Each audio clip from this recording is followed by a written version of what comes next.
¿Qué tal? Soy el padre Ricardo Aguilar, doctor en teología bíblica. Sean bienvenidos todos a una sesión más donde comentaré la palabra de Dios que la liturgia nos propone para este domingo. Recuerden que nos centramos en el texto del Evangelio. Si les gusta este tipo de contenido, recuerden que pueden darle like al video, suscribirse al canal y activar la campanita de notificaciones para que YouTube les mande un mensaje, un aviso cada vez que yo suba un nuevo contenido. Y ahora sí, comenzamos. Bien, pues este es el comentario al Evangelio del domingo 19 del tiempo ordinario, ciclo B, que corresponde al 11 de agosto de 2024. Le he puesto como título Cristo, pan de vida. Y con ello, pues comenzamos con nuestro comentario, empezando con la oración. Ven Espíritu Santo, llena los corazones de tus fieles y enciende en ellos el fuego de tu amor. Envía, Señor, tu Espíritu y todo será creado y se renovará la faz de la tierra. Oh Dios, que has instruido a los corazones de los fieles con la luz del Espíritu Santo, concédenos según el mismo Espíritu conocer las cosas rectas y gozar siempre de sus divinos consuelos. Por Jesucristo nuestro Señor. Amén. En el nombre del Padre, del Hijo y del Espíritu Santo. Amén. Santa María, sede de la sabiduría y reina de la paz, ruega por nosotros. Amén. Comenzamos leyendo el texto del Evangelio. Dice así, tomado del Evangelio de San Juan. En aquel tiempo, los judíos murmuraban contra Jesús porque había dicho, yo soy el pan vivo que ha bajado del cielo. Y decían, ¿no es este Jesús el hijo de José? ¿Acaso no conocemos a su padre y a su madre? ¿Cómo nos dice ahora que ha bajado del cielo? Jesús les respondió, no murmuren, nadie puede venir a mí si no lo atrae el Padre que me ha enviado, y a ese yo lo resucitaré el último día. Está escrito en los profetas, todos serán discípulos de Dios. Todo aquel que escucha al Padre y aprende de él se acerca a mí. No es que alguien haya visto al Padre fuera de aquel que procede de Dios. Ese sí ha visto al Padre. Yo les aseguro, el que cree en mí tiene vida eterna. Yo soy el pan de la vida. Sus padres comieron el maná en el desierto y sin embargo murieron. Este es el pan que ha bajado del cielo para que quien lo coma no muera. Yo soy el pan vivo que ha bajado del cielo. El que coma de este pan vivirá para siempre, y el pan que yo les voy a dar es mi carne para que el mundo tenga vida. Palabra del Señor. Comenzamos con un poco de contexto literario. Recordemos, como vimos hace 8 días, que en Juan 6, 29 al 59 tenemos el discurso del pan de vida, el cual sigue el modelo de una homilía rabínica. Se parte de un pasaje de la Torá, que ya se mencionó en la vez pasada, versículo 31, que cita a Éxodo 16:4, discutido e interpretado a lo largo de los versículos 32 a 42 del capítulo sexto de San Juan. Luego Jesús cita a los profetas, hace una referencia a Isaías 54:13, la Haftará, para ilustrar lo dicho anteriormente. La homilía termina con un resumen y aplicaciones que vendrán en los versículos 53 a 58. Además de las citas explícitas, hay varias referencias al Antiguo Testamento, como Génesis 3, Éxodo de 14:15 a 16:27, Números 11 y el Salmo 78, versículo 24. El discurso se divide así. Viene primero un diálogo preliminar, los versículos 26 a 34 de Juan 6. Luego el tema de la fe en Jesús, verdadero pan del cielo, que cubre los versículos 35 a 47. Y finalmente Jesús, Salvador del mundo, que entrega su carne en los versículos que hoy vemos, también versículos 48 a 59. Pasamos ahora a explicar los matices del texto griego. Comenzando de los versículos 41 y 42, tenemos primero que en el versículo 41 Juan habla de los judíos.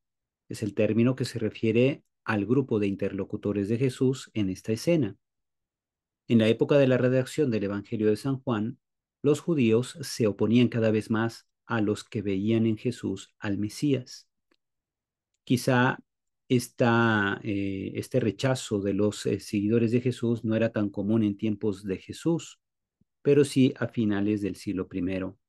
Y quizá por eso Juan pone el término genérico los judíos.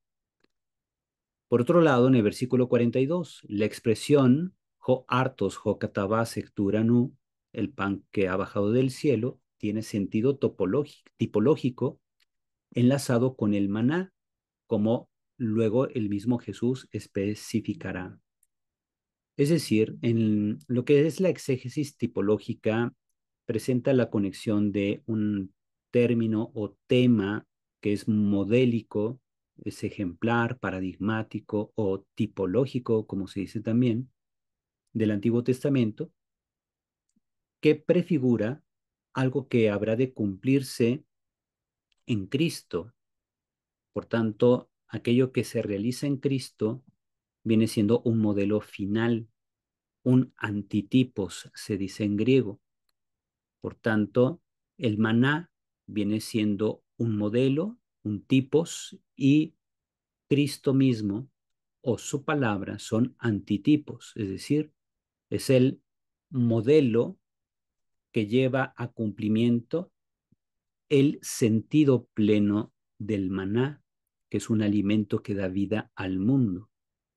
El maná dio vida solamente a los israelitas que iban junto con Moisés en el desierto, pero esa acción providencial de Dios prepara para después entender a Jesús y su palabra como alimento que da vida al mundo. La actitud de escepticismo de los judíos que vemos en el versículo 42 evoca la de los nazarenos en Mateo 13:55. Aluden con toda seguridad a la misma tradición preevangélica que después viene plasmada tanto en los sinópticos como en Juan, que aquellos se preguntan, ¿no es este acaso hijo de José?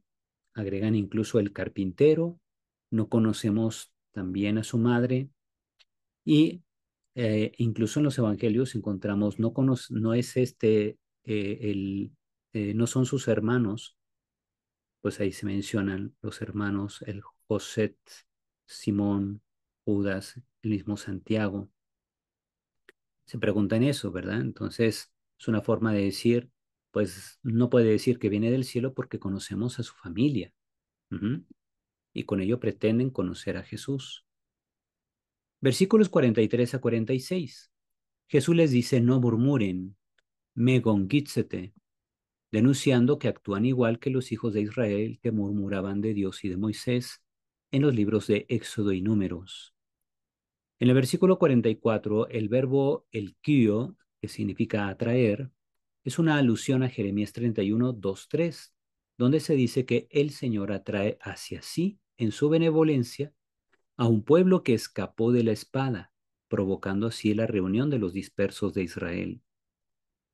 En el versículo 45, Jesús recuerda que se dice en los profetas, aludiendo a Isaías 54:3, que todos serán discípulos de Dios, pantes didactoi theou. Notamos que el evangelista insiste en las relaciones intertextuales con el Antiguo Testamento para ayudar a comprender que en Jesús se cumplen las Escrituras y que en él actúa Yahvé. En el versículo 47, los manuscritos más confiables dicen simplemente hopistewon, cuando Jesús dice, en verdad les digo, el que cree tiene vida eterna. Hopistewon significa el que cree, sin añadir un objeto directo, como aparece en algunos manuscritos tardíos, hopistewon eme, el que cree en mí, tal como aparece en el leccionario de misa que hemos escuchado. Ahora, los papiros 66 y 75, así como los códices de familia alejandrina, como el Códice Vaticano, Sinaítico y Efrén Rescripto, así también como el de Washington, reportan el verbo en participio sin objeto, es decir, solo dicen hopistewon ejeit soen aionion, el que cree tiene vida eterna. En el versículo 48 encontramos la expresión central, ego y mi hijo hartos tes soes, yo soy el pan de la vida. que viene explicado por los siguientes versículos. Es un pan superior al recibido por los padres del pueblo hebreo, quienes solo se sostuvieron por el maná, que daba fuerza temporal para el camino en el desierto, pero no les proporcionó la vida eterna. El versículo 51 refuerza la idea, ego eimi hoartos hotzoon, ho ectu uranu katabás. Yo soy el pan vivo que ha bajado del cielo. Comentario. En los versículos 41 a 43, Jesús retoma la situación de los israelitas durante el Éxodo. La frase que los judíos atribuyen a Jesús en el versículo 41 es una combinación de dos afirmaciones anteriores. Yo soy el pan de vida, del versículo 35, y yo soy el que descendió del cielo, versículo 38.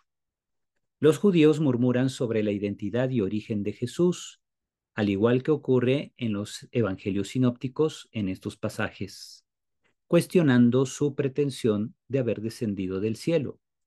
Esta perplejidad es similar a la de Natanael en 1:45 y 46, donde se pregunta si algo bueno puede venir de Nazaret, aunque éste finalmente creyó, mientras que los judíos se quedaron en una observación superficial, efecto de su fe imperfecta.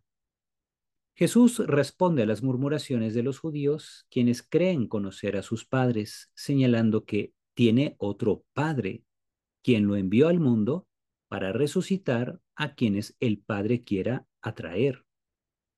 Se destacan dos funciones del Padre, el Padre Celestial. La primera es enviar a su Hijo y la segunda, atraer a los hombres hacia Él, mientras que la resurrección escatológica está reservada al Hijo, es decir, será el Hijo quien resucite a los muertos. El versículo 45 introduce una lectura litúrgica de la sinagoga que Jesús retoma, citando un texto similar a Isaías 54:13, según la versión de la Septuaginta, aunque el término hijos falta en la cita del cuarto evangelio para resaltar una perspectiva soteriológica universalista. La cita subraya que las escrituras de Moisés testifican a favor de Jesús y que ser discípulos de Dios mediante la escucha de su palabra lleva a Cristo. Sin embargo, nadie puede escuchar al Padre sino a través del Hijo. La escucha de Cristo, la palabra definitiva de Dios, permite conocer al Padre, destacando que la fe se basa en escuchar y hacerse discípulos de la palabra. Finalmente, después de una larga digresión, es decir, de un largo desvío del tema central, los versículos 48 y 51 retoman los temas del milagro del maná y de la cita bíblica que viene mencionada en 31 a 35. La repetición de la expresión yo soy el pan de vida del versículo 35 subraya la intención de profundizar en el tema del comer, donde el verbo comer aparece 6 veces a lo largo del discurso, como se ve en estos versículos citados, y que a su vez permite comprender el por qué el capítulo 6 comenzó con un banquete, cuando Jesús multiplica los panes, para que este banquete sea un preludio del discurso en Cafarnaúm.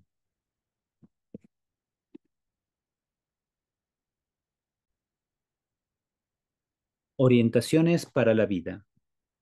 Nosotros reconocemos que Jesús y su predicación constituyen el pan con el que Dios alimenta a los habitantes del mundo para que adquieran la vida eterna.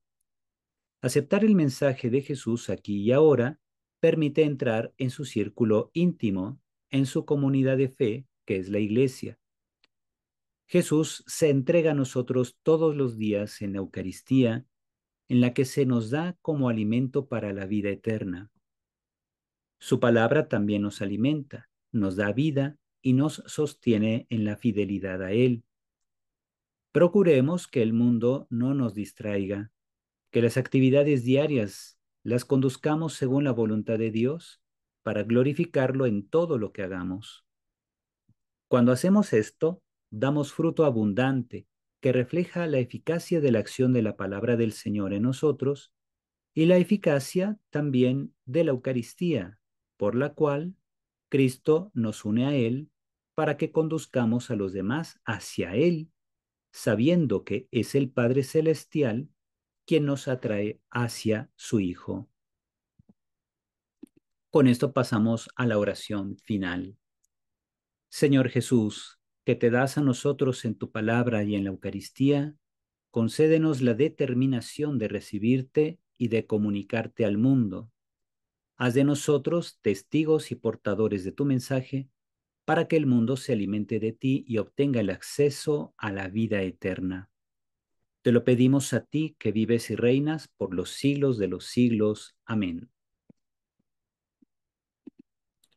Con esto hemos terminado nuestro comentario al Evangelio de este domingo 11 de agosto. Espero que les pueda servir a todos para su crecimiento espiritual y su impulso pastoral. Me despido, pero les recuerdo antes que si les gusta este tipo de contenido, denle like al video, suscríbanse al canal y activen la campanita de notificaciones para que YouTube les mande un mensaje cada vez que yo suba un nuevo contenido y así todos sigamos creciendo en el conocimiento y la vivencia de la palabra de Dios. El Señor esté con todos ustedes. La bendición de Dios Todopoderoso, Padre, Hijo y Espíritu Santo, descienda sobre ustedes y permanezca para siempre. Amén. Cuídense mucho y hasta pronto.